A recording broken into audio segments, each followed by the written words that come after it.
nơi đây tiếc nuối bao ngây thơ của một thời.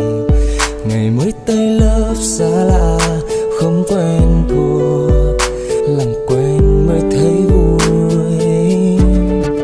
Ngày tháng trôi qua không kịp đến, qua đi bao nhiêu vui buồn nào ai hay. Một thời hồn nhiên mơ mộng nhiều vu vơ, hãy lưu lại sâu trong trái tim mình. Lang thang đi trên sân trường vắng, nhặt cánh phương hồng còn vương nơi này. Tạm biệt từng lớp học buồn giật chia tay rồi, cho tôi yêu thêm nơi này một chút thôi để tôi nhớ.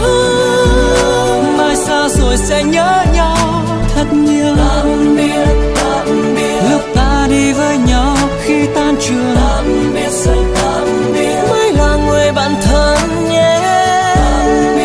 Tạm biệt xa rồi bạn đừng quên tôi. Tạm biệt rồi tạm biệt nhé nơi này bye bye. Khi vé rộn ràng khắp sân trường, là hè đến mang theo nỗi buồn hàng ghế đá.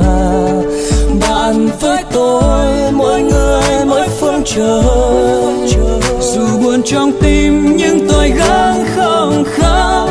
Nước mắt đường tuôn trào khi xung quanh bạn luôn có tôi. Nhủ lòng hãy vững tin trong đời. Lang thang đi trên sân trường vắng, nhặt cánh phương hồng còn vương nơi này. Tạm biệt từng lớp học buồn giật chia tay rồi, cho tôi yêu thêm nơi này một chút thôi để tôi nhớ. Mai xa rồi sẽ nhớ nhau thật nhiều. Tạm biệt lúc ta đi với nhau khi tan trường. Tạm biệt rồi tạm biệt, mới là người bạn thân nhé. Tạm biệt xa rồi bạn đừng quên tôi. Tạm biệt rồi tạm biệt nhé nơi này bye bye. Qua đi như giấc mơ thời học sinh dấu yêu, để tôi ngu ngơ vẫn thương nhớ. Tìm lại một hình bóng ngày nào vẫn trông vẫn ngóng giờ đâu. Dân trường giờ không một bóng, còn hàng ghế hoa tối một mình lẻ loi. Tạm biệt từng lớp học buồn giật chia tay rồi, cho tôi yêu thêm nơi này một chút thôi. Mai xa rồi sẽ nhớ nhau thật nhiều. Đi trên sân trường, nhặt cánh phương hồng còn vương nơi này. Tạm biệt từng lớp học buồn giật chia tay rồi, cho tôi yêu thêm nơi này một chút thôi để tôi nhớ.